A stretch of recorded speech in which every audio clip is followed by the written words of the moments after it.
So sorry this is late.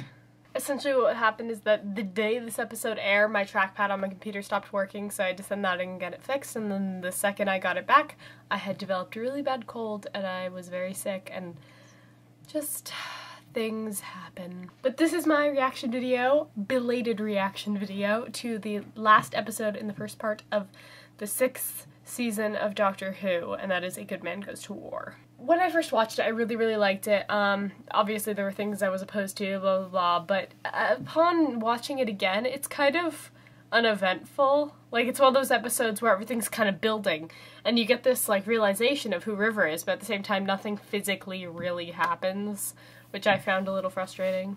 But I'm just gonna go on down my list of notes now, so here we go. I don't know what it is about this season, but the Doctor seems very angry and very violent throughout a lot of it.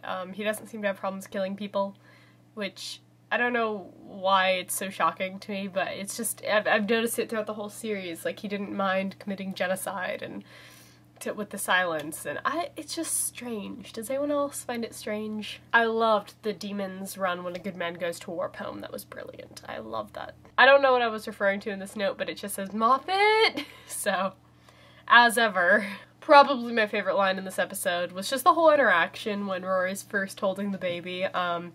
You have the moment of Melody Williams. Oh, Melody Williams is a geography teacher. Melody Pond is a superhero, which is so true. Melody Pond is a badass name. Not gonna lie, it's much better than River Song, so that's a little unfortunate. And then, I was trying to be cool, I was gonna be cool, and, you know, you're a Roman holding a baby, of course that's cool, all that. That was just wonderful. Once again, my Rory appreciation life continues to astonish me. When Melody didn't like the sound of the TARDIS and Amy comes out telling Rory, I asked him to turn it off, but he was all, oh, I don't want to punch a hole in the space-time continuum. That was hilarious. Also, that explains why River is so opposed to the whirring noises of the TARDIS later on in life, which was an interesting little tidbit. And then I have a lot of notes of, so cute, dying, oh my god, Doctor speaks baby, oh my god, the cot. Which is so true. That was the most precious thing in the universe.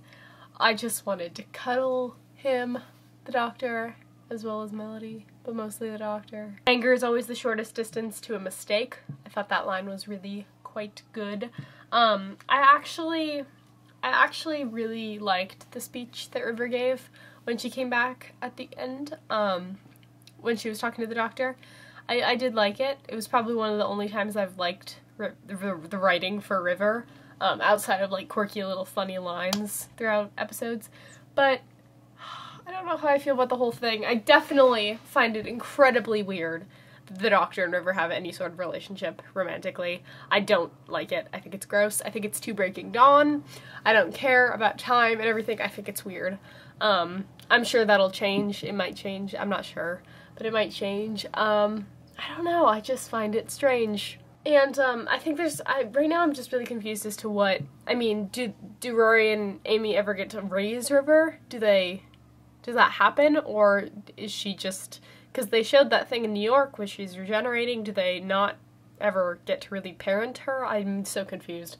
But alas, that's probably the point. Overall, after a season and a half of 11, I'm starting to notice the transition between 10 and 11. I think that the transition between 9 and 10 was very sudden, and they were two very different people very quickly, I think, whereas the transition from 10 to 11, for a good half of last season, I feel like we are still with 10, just in a different form. I think he was very 10-like, but I think we've come so far from who 10 was to 11 now. I think Matt Smith's doing a brilliant job of that transition, and the writing is great. And yeah, just this whole episode was really good. I really liked, you know, the Santorin, the nurse, that was so precious and so funny.